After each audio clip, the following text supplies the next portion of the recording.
Hello students, आज हम आपको बताएंगे हाई स्कूल गणित का अध्याय 3, जो कि है दो चरों वाले रैखिक समीकरण युग्म। तो पहले हम इसके बारे में जान लेते हैं कि ये होता क्या है। इसके बारे में थोड़ा सा इंट्रोडक्शन जान लेते हैं। तो इसमें इसका नाम ही है जैसा कि दो चरों वाले रैखिक समीकरण। तो पहले जान लेते हैं दो चरों वाले रैखिक समीकरण क्या होते हैं। मतलब रैखिक समीकरण मतलब ऐसे समीकरण जिसमें चर की अधिकतम घात एक होती है। और दो चर वाले मतलब उसमें कितने चर होने चाहिए? दो चर।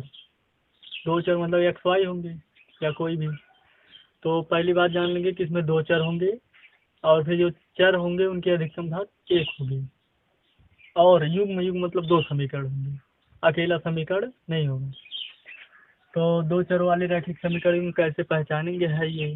तो इसका अगर किसी भी समीकरण का मानक रूप जान लेंगे तो इसका मानक रूप क्या होता है। इसका मानक रूप होता है A X plus B Y plus C बराबर 0। A X plus B Y plus C बराबर 0 लिखेंगे, जहाँ ए कामा बी तथा सी अचर पद है। अचर पद है या कह सकते हैं वास्तविक संख्याएं हैं। तो ए और बी, ए बी तथा सी अचर पद होंगे और दो चर होंगे। कौन से हैं? एक एक्स है एक वाई है और सी क्या है? अचर। तो अगर इस टाइप का कोई भी समीकरण होगा तो वो दो चरों वाला रैखिक समीकरण होगा, क्योंकि इसमें दो चर हैं और दोनों की अधिकतम घात एक है। तो दो चर वाले रैखिक अगर कोई भी समीकरण इस रूप का होगा तो वो दो चरों वाला रैखिक समीकरण होगा। और युग्म युग्म मतलब हम समझ लेते हैं। यहाँ से एक बात जान लेंगे कि जो यक्ष का गुणांक होगा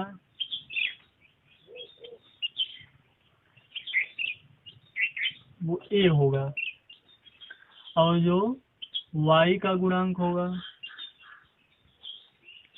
वो बी होगा और जो अचर पद होगा वो सी होगा। जो अचर पद है वो सी होगा। तो एक्स का गुणांक ए, वाई का गुणांक बी होता है और अचर पद तो सी। लेकिन अगर अगर दो समीकरण हैं, हम दोनों समीकरण से निकाल रहे हैं, तो पहले समीकरण में एक्स का गुणांक ए1 होगा, दूसरे समीकरण में एक्स वाई का गुणांक बी2 होगा। नहीं, पहले समीकरण का b1 होगा और पहले समीकरण का अचर पद c1 होगा। तो यही बदल जाएगा कि ये हो जाएगा a1 b1 और c1। और दूसरे समीकरण में निकालेंगे तो a2 b2 और c2 होगा। तो इसको ध्यान से समझ लेंगे।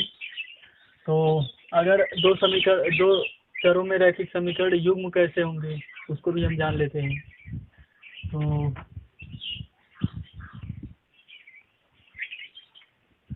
यहाँ से समझ लेते हैं कि जैसे कोई समीकरण ऐसे होगा, इसका प्रतिबंध पहले जान लेते हैं।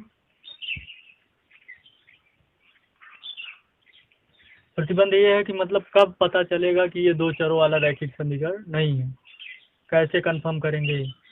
तो उसके लिए सीधा सा प्रतिबंध यही है कि यक्स और वाई का गुणांक कभी भी शून्य नहीं होना चाहिए। तो क्या लिखेंगे? इसका प्रतिबंध है कि यक्स तथा वाई का गुणांक शून्य नहीं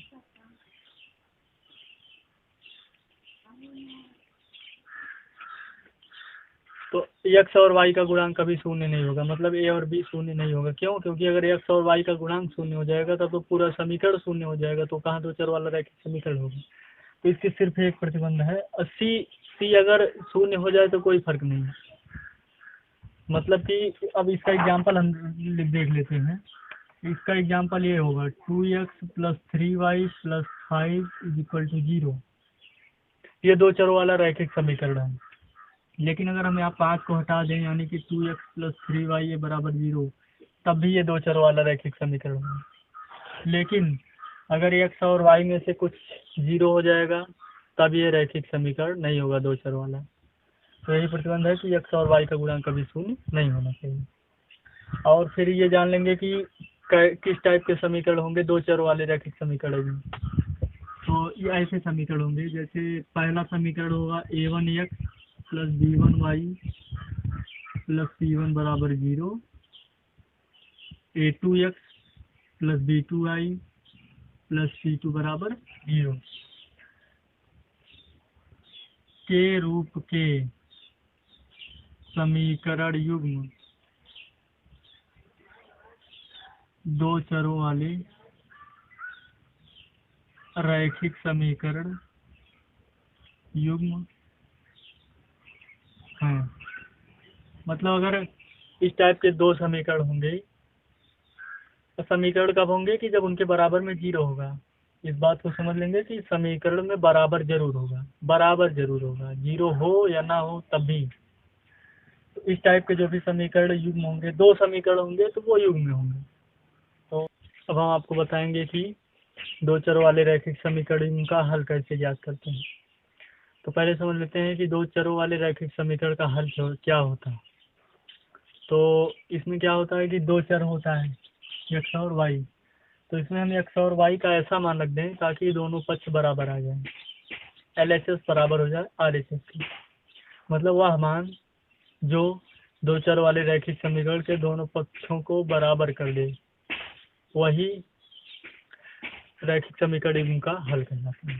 तो उसमें चर का वह मान होगा जो कि समीकरण को संतुष्ट कर दे। सीधे से बताएंगे कि दो चर वाले रैखिक समीकरण में स्थित चर का वह मान जो उसको संतुष्ट कर दे, वो दो चर वाले रैखिक समीकरण का हल कहलाता है।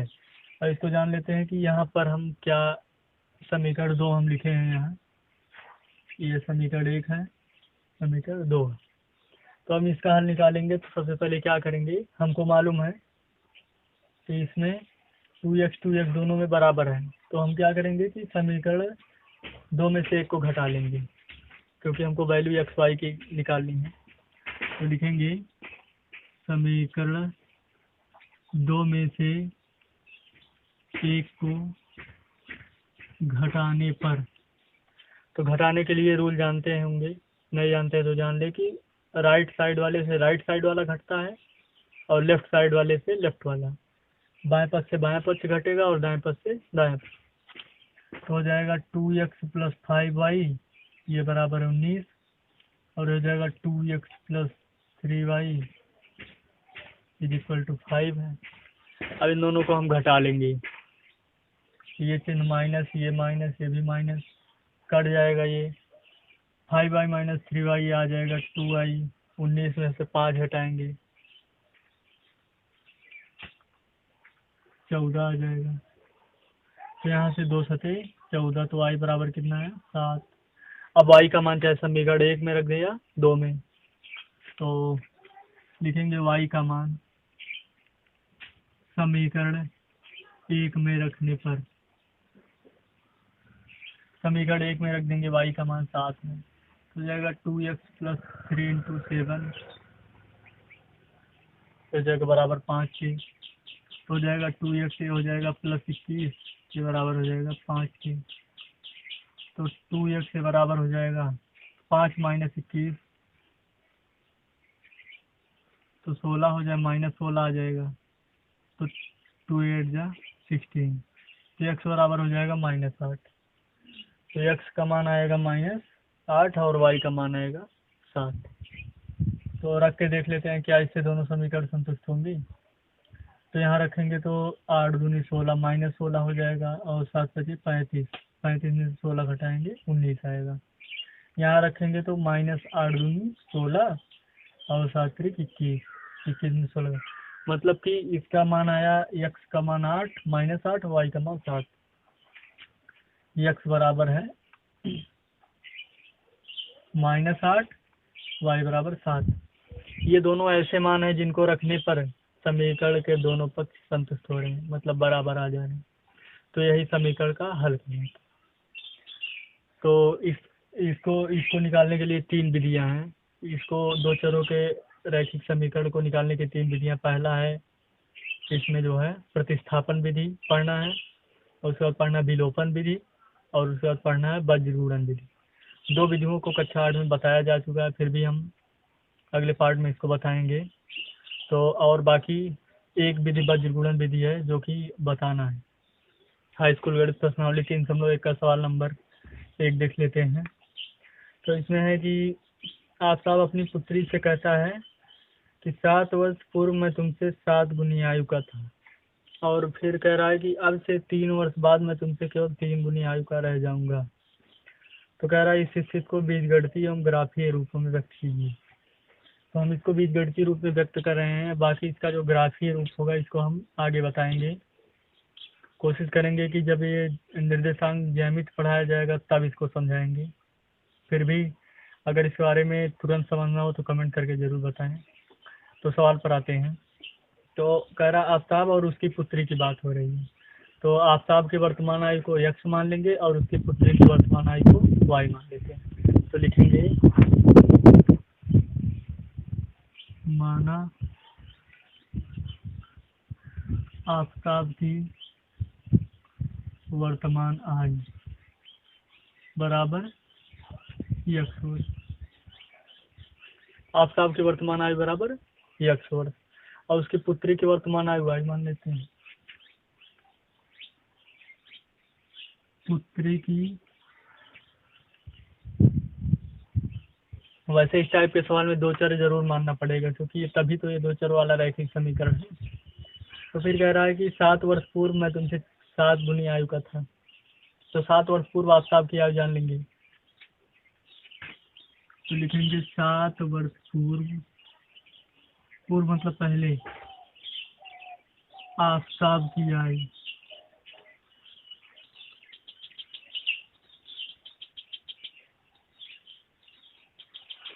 बराबर हो जाएगा x-7। जैसे किसी की भी आयु अगर 7 वर्ष पहले निकालनी हो तो उसकी जो वर्तमान आयु है आज की आयु में से हम 7 घटा देंगे। फॉर एग्जाम्पल अगर हमारी आयु 20 वर्ष है तो 7 घटा देंगे तो जितना होगा उतना हमारा 7 वर्ष पहले आयु थी, यानी 13 वर्ष जो भी है। तो वर्तमान आयु में से 7 घटा देंगे। फिर 7 वर्ष पूर्व उसकी पुत्री की आयु निकाल लेंगे। 7 वर्ष पूर्व पुत्री की आयु बराबर y-7। अब लिख लेंगे प्रथम प्रश्न अनुसार।